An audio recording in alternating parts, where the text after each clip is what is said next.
আসসালামু আলাইকুম, সবাইকে স্বাগত জানাচ্ছি। তো আজকে আমি আপনাদের সাথে কন্টেন্ট এবং কন্টেন্ট ক্রিয়েটর নিয়ে কথা বলতে চাচ্ছি। দেখেন, কন্টেন্ট এবং কন্টেন্ট ক্রিয়েটর দুইটা কিন্তু ভিন্ন জিনিস। মানে যে কন্টেন্ট তৈরি করে তাকে বলে কন্টেন্ট ক্রিয়েটর, আর কন্টেন্ট হলো যখন আপনি কোনো সোশ্যাল সাইটে বা কোনো অনলাইন ভিত্তিক যে কোনো ওয়েবসাইটে কিংবা ফেসবুকে যখন আপনি বিভিন্ন ধরনের টেক্সট পোস্ট করবেন এবং ভিডিও আপলোড করবেন, এই ছবি আপলোড করবেন, এইগুলোকে মূলত বলা হয় কন্টেন্ট। এই কন্টেন্ট ক্রিয়েটর হওয়ার জন্য আপনার লাগবে কিছু যোগ্যতা।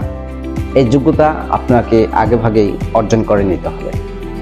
তো এই কন্টেন্ট ক্রিয়েটর যদি আপনি হতে চান, অবশ্যই আপনার প্রথম যে জিনিসটা আপনার মধ্যে থাকতে হবে সেটা হলো ভালোবাসা। কন্টেন্ট তৈরি করার প্রতি একটা ভালোবাসা, একটা আগ্রহ। দেখেন, আপনি একটা ভিডিও বানাবেন, তো ভিডিও বানানোর জন্য আপনার যদি ইচ্ছা থাকে যে আমি এই ভিডিওটা বানাবো যাতে মানুষ সবাই দেখে এবং সেখান থেকে আমি কিছু পারিশ্রমিক পাবো, এটা কখনো ভাবা যাবে না।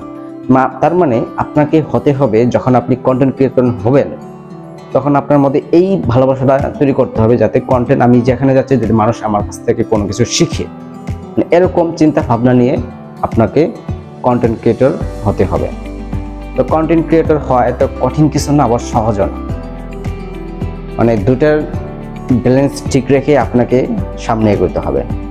তার মানে আমি বলতে চাচ্ছি যে আপনি যদি কন্টেন্ট ক্রিয়েটর হতে চান তাহলে আপনাকে অবশ্যই যে টাইপের বা যে নিশ নিয়ে আপনি কাজ করতে চান কন্টেন্ট তৈরি করার জন্য, সেই বিষয় নিয়ে আপনি আগে ভালোভাবে বিভিন্ন জায়গা, বিভিন্ন স্থান, বিভিন্ন ওয়েবসাইট, বিভিন্ন সোশ্যাল সাইটে এগুলা দেখুন। মানে বিভিন্ন ধরনের কন্টেন্ট সংগ্রহ করে, কালেক্ট করে এগুলো দেখুন এবং বুঝুন, তারপর আস্তে আস্তে কন্টেন্ট কন্টেন্ট তৈরি করার চেষ্টা করুন।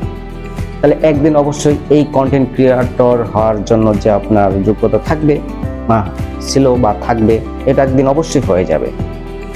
তার মানে আমি আরও একটা কথা বলি যে আপনি যখন কন্টেন্ট ক্রিয়েটর হতে চান তাহলে এই বিষয়গুলো মাথায় রাখবেন। তো আমি যে কথাগুলো বললাম এগুলো একটু অনুসরণ করুন, দেখবেন আপনি অবশ্যই একজন ভালো মানের কন্টেন্ট ক্রিয়েটর হতে পারবেন। সবাইকে ধন্যবাদ।